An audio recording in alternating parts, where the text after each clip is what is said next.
Okay, you're back for video 3, which is the most difficult step, and that's because there's a lot of cutting and folding, and I don't have a lot of pictures. So you'll have to listen carefully and try and imagine what I'm telling you while you do it. If that doesn't help, there's a finished example in the front of the classroom, and on top of that, there's also some brown paper that I've chopped up so you know the dimensions and size. So you've got your chopped in half bag, and what you need to do now is turn the bag over and look for all of the creases. This is one of the creases from the corners. And what you do is you cut along each crease. So you're going to end up with 6 pieces. And then you're going to have 2 incredibly wide pieces that were from the very front and very back. Cut those right down the middle. So you end up with, I believe, 8 strips. You have 4 that are kind of long and 4 that are a bit less wide. What you're going to do with them is you're going to feed a pipe cleaner all the way through the bottom. To do that, you staple about an inch. So you fold them over from the bottom about an inch. Then you put 2 staples in, just like you can see in this picture. Then you feed the pipe cleaner through. Unfortunately, the pipe cleaner isn't long enough to feed all of them. So you need 2 pipe cleaners bound together somewhere in there and keep feeding it.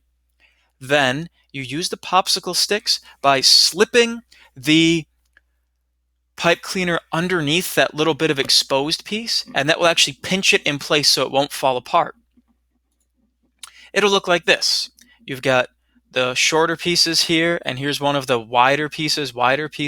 Here's the less wide. So 1, 2, 3, 4 less wide, 1, 2, 3, 4 wide pieces. Notice how they alternate. It goes wide, less wide, all the way around, and I tried to squeeze the popsicle stick underneath,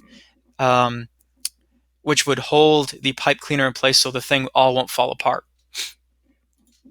After that, you need to do the same thing at the top. You fold it down, staple, and staple.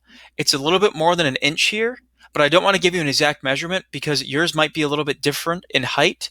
You want it to just kind of go over the roof. So if you look, I did one only for the less wide pieces. So there's a pipe cleaner going only through the less wide pieces, and then I kind of squeezed it underneath the little roof, double crosshair roof pieces, so it's held firmly together. Then you do it again. There's a corgi right there. Just like this with only the wide pieces.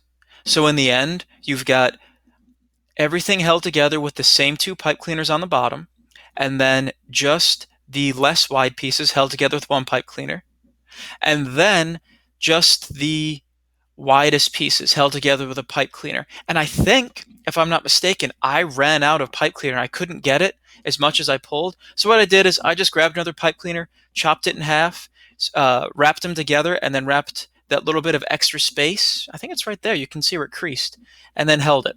So in the end, you've got something that kind of looks like a top hat or like a brown paper cake.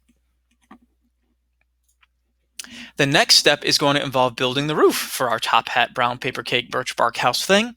And I'll continue that part of the video next.